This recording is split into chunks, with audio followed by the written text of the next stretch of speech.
तरी इतकं काय सोपं समजू नका तुम्ही, असं कुणाला हलक्यात घेऊ नका.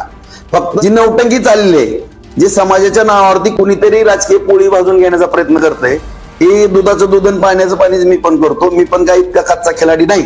थेट मराठ्यांचेच लोक मराठ्यांच्याच विरोधात बोलायला लागले, ते बी पक्ष आणि नेता मोठा करायसाठी. IT सेल किंवा सोशल मीडिया यांचा ऑपरेट केला जातो तो रोहित पवारांकडनं केला जातो.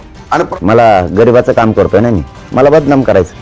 त्या ठिकाणी सोशल मीडियावरती कमेंट टाकायच्या, तुमच्याच आंदोलनाला फार रिस्पॉन्स मिळतो असं दाखवायचं, सगळं रोहित पवार याचं मेंटेन त्या ठिकाणी केलं जातंय. कुणी बोललं ह्यांचं काय, यांना प्रश्न विचारला लगेच फोन चालू करायचे त्या व्यक्तीला, कुणी पण असू द्या, सर्वसामान्य असू द्या. माझ्या अगोदरच्यांना बराच अनुभव आला.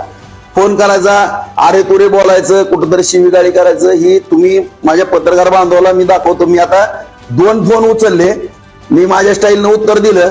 परत मला काही जाणकारांनी सल्ला दिला की भाऊ तुम्ही काय फोन वगैरे उचलू नका, परंतु हे बंद करा. आमच्याजवळ पण मराठा बांधव आहेत, गरजवंत मराठा माझे पण लहानपणापासूनचे सहकारी आहेत. आम्ही असंख्य मंडळी आहेत. तुम्ही जर असे फोन करून शिव्यागाळी करायला लागले तर जशात तसं प्रत्युत्तर दिलं जाईल. इतकं काय सोपं समजू नका तुम्ही, असं कुणाला हलक्यात घेऊ नका.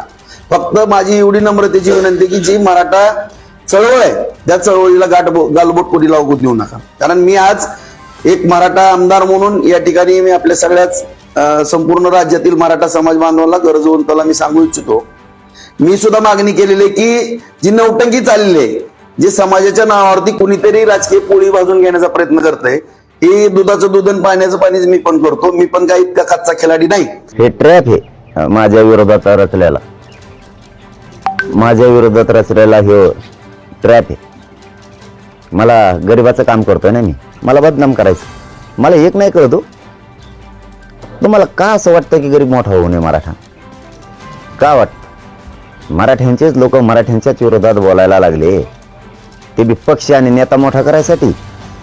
का तुम्हाला गरीब मोठा होऊ वाटत नाही? एकदा बघा ना विचारून गरीबाला, ज्यांचे प्रमाणपत्र मिळाले त्यांचे. आता परभणीचे एक मुलगा आणि ते येणार आहेत, MBBS ला नंबर लागलाय, बघा त्यांचा काय आनंद आहे. का तुम्हाला गरीबाचे लेकर असे MBBS झालेले, इंजिनियर झालेले बघायचे नाहीत, MD झालेले बघायचे नाहीत, अधिकारी झालेले बघायचे नाहीत? काय एवढा जळफळाट आहे तुमचा पक्ष आणि नेता मोठा करायसाठी? की कोणची बाजू घेऊन चाललात तुम्ही पुढं? काय प्रश्न आहे? काय प्रश्न? त्यांच्याकडून लिहून आणा. हे राजकीय प्रश्न नाही का? त्यांच्याकडून लिहून आणा. हे राजकीय प्रश्न आहे ना? ही काय सामाजिक प्रश्न आहे का? त्यांच्याकडून लिहून आणा. हा, तुम्ही एक म्हणा मला ओबीसीतून मागणी कर, मी जर चुकीची मागणी करत असलो तर मग ते म्हणायचं हे कर. हे काय आणलंय कुठून? हे त्याचं काय आणि याचं काय, या प्रश्न ते प्रश्न. आपल्या भागातील बातम्यांसाठी संपर्क राहुल गुरव 9689 3225 03. चला तर मग आजच संपर्क साधा आपल्या भागातील बातम्यांसाठी.